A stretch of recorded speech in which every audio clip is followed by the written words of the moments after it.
What's happening, people? Welcome back to the show. Welcome back to the Upper Tier podcast. It is the Shankly Sessions. It's a Liverpool preview. Chelsea versus Liverpool at the Bridge this afternoon. 5:30 kickoff. Really tough game. A really tough hunting ground for us. First of all, apologies for the show last night that it didn't happen. The Wi-Fi was doing a madness. Just here on the East Coast, man, we're getting battered with this storm Amy at the moment. The Wi-Fi was all over the place and I didn't want to start the show unless it was going to go okay. So we will catch up on that. Obviously a poor result for Dundalk and a big result for Cove Ramblers last night, so nothing really was decided. Cove closing the gap and also bringing down the goal difference, stuff like that, so we're hardly going to see a situation obviously where Dundalk absolutely make a mess of this right at the death, so we shall see, and we'll be back next week with it and stuff like that. Also, Pats crashing out of the FAI Cup as well, really poor against Cork. Cork putting on a demonstration to the owners before the game and delaying the kick-off and all, but ran out I think 3-0 winners or something like that, so Pats will be very disappointed crashing out of the FAI Cup like that. But let's talk about this game, and in particular Liverpool and stuff like that. Obviously some really tough games coming up, some really poor performances preceding that.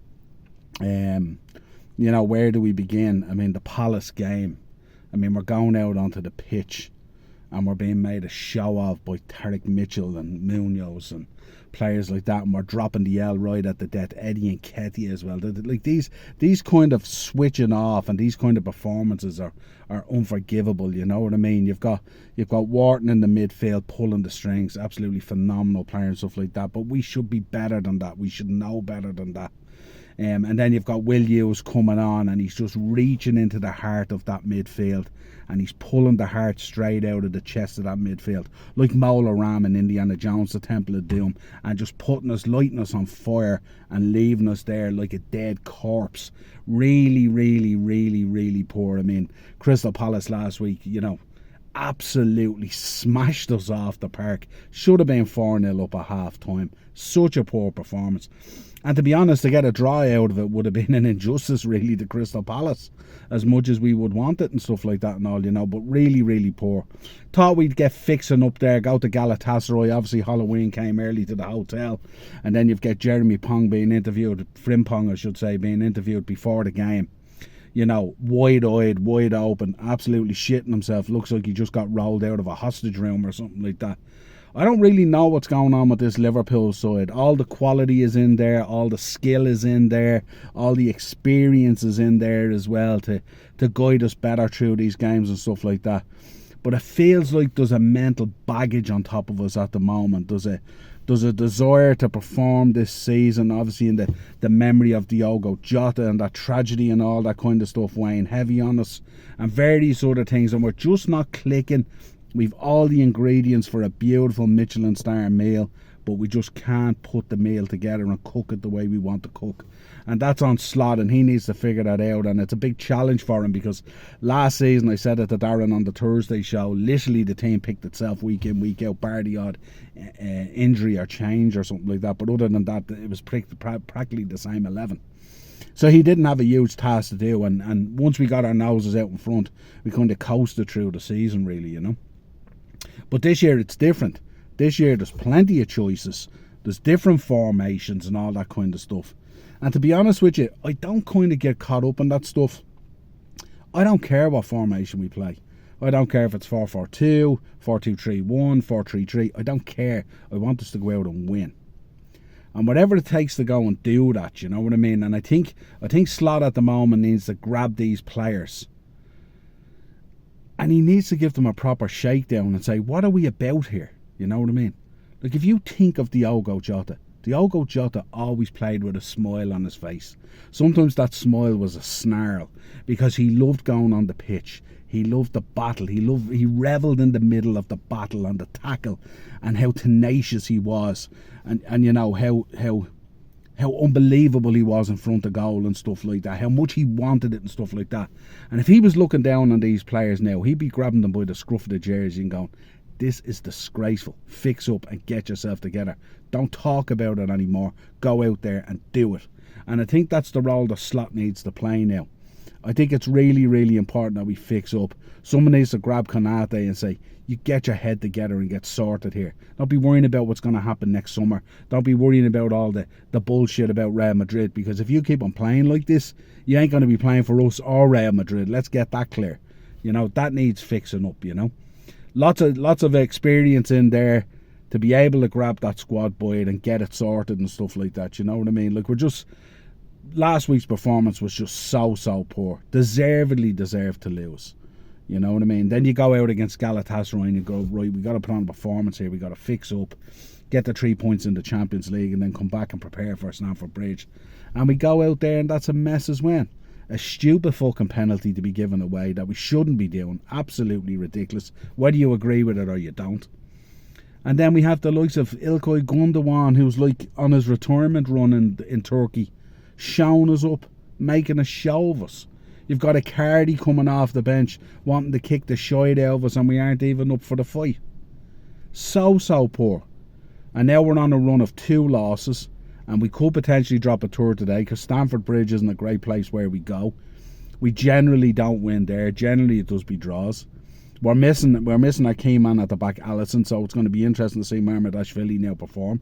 Let's see, can he perform at the level that Quivin used to perform at when he came in as the number 2 when Alisson got injured. And we need to figure it out. Ekitike trained yesterday, trained the day before. We're not sure fitness-wise how he's going to be. Will he start? Probably on the bench. But I don't really care. I don't care about the formation. Slot needs to pick a team that wins this, and this win will be made in the midfield, only in the midfield. If we play the way we played last week, their midfield, Caicedo, Enzo Fernandez, they will just run through us. They will cut us open for fun. João Pedro will go in there and rough up Konate. Pedro Neto will absolutely do a madness on the wing like he did the other night. He was unbelievable against Benfica. Are we seriously going to drop an L or a draw against a back line of Achampong and Badiashile? Are we really going to not be able to perform against one of the worst goalkeepers in the league? Are we really going to let Cucurella get in our heads and goad us like the way Robert Perez used to do with Arsenal? Is this what we're about? Is this where we are now? Are we going to go off on an international break, probably sitting 2nd or 3rd in the league or whatever it is, licking our wounds, 3 defeats, and just go off like it doesn't matter?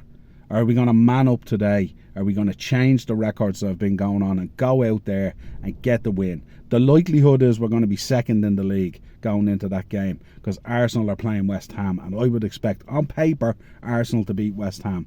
And as we know, the next number of games coming up, we've got tough ones coming up. We've got Chelsea at the Bridge today. We've got Man United at Anfield. Don't expect that Man United side to show up at Anfield to be the same Man United side that's getting battered by Brentford and may even get beaten today by Sunderland. Who knows? That's not going to be the Man United that we face at Anfield. That's going to be very, very different. And then we've got City on the horizon. We've got tough games in the Champions League like Real Madrid and all. And Arsenal have a nice run of games now. Games that on paper you would expect them to win. So we need to win today. We need to go back to the top and send a message to Arsenal that we're not going away anytime soon, that this is our league that we're defending. This is the memory of Diogo Jota this season that we want to put out there, and we're going to do everything we can to defend our title. We're going to run through walls. We're going to be that team. I reference it back, if you think of Rocky 3, remember when Mickey gets hurt and he's rolled into the changing room and Rocky walks in and he says to Adrian, what do I do here? What do I do here? And Mickey grabs him by the scruff and goes, you're a goddamn disgrace. Go out there and do it. And that's really what we need today. We need the likes of Virgil van Dijk. We need the likes of Andy Robertson. We need the likes of these senior players. Mo Salah to stand up today and be absolutely counted and make sure that the Frimpongs and the Kerkez and the Verts and the Alexander Isaacs understand that playing for Liverpool is not like playing for Bournemouth. It's not like playing for Newcastle. There's an onus on us to go out there and perform. How do I see the game going? The likelihood is we're probably going to get a draw, but we need the win because I fully expect West Ham to lose to Arsenal today. You've got an Arsenal team there that's now pouring. Very, very positive at the height of their game at the moment. Still a few things to connect there, but they're going to be unbelievable. Arteta took that North London red Porsche 911, rolled it into the Arteta garage, got in underneath it and disconnected that handbrake. They were phenomenal against Newcastle. Phenomenal.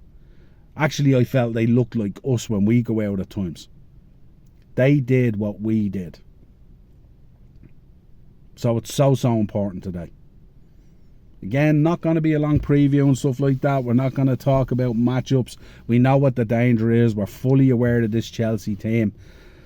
They have a back four that's unbelievably fluid and really, really open. They've got a goalkeeper who's at any moment can have a bozo moment. And we need to go out there and we need to stamp our authority on this game. Shut that Stamford Bridge crowd down. Get out of London with 3 points. London just ain't that happy hunting ground for us. But we need to go there and we need to put on a performance. There's no way this Liverpool side can be going into an international break, second in the league, and after dropping 3 L's. It's not good enough. And would be very, very difficult to come back from. I listened to Kenny Dalglish on the Stick to Football podcast. Absolutely brilliant. I could listen to the King all day long. But he made the point of how good Wirtz can be and that he's a clever player and stuff like that and all. And it is going to take a little bit of time to bed in. But while we're doing that bedding in, we have to be picking up W's, not L's. We can't be losing games and drawing games. Because very quickly, this league can get away from us. Very quickly, that Champions League can get away from us. And we've Crystal Palace at Anfield in the Carabao Cup as well. And they're going to be buoyant for that as well. They've had their taste of silverware now and they will want more. And very quickly this season can unravel unless some of our senior players and slot grab it by the balls, rein it back in and make these players understand. Make Milos Kerkez understand that we need the Bournemouth Kerkez on the pitch, not the guy who's panicking about his big move to Liverpool and thinks he's arrived.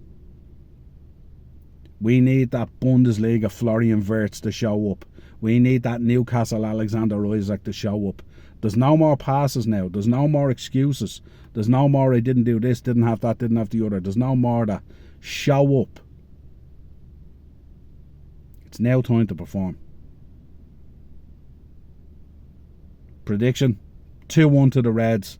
Go back top of the table. Send the fans off happy into the international break and prepare for what's to come after the international break. Please folks, if you could subscribe to the channel, hit the bell notification button, drop a like on the video. Let me know your lineups if you want in the comments. I will respond, and let me know your predictions in the comments as well. Coming at you this evening, 5:30 at the Bridge, Chelsea versus Liverpool. A massive game in our season. Cheers, Reds.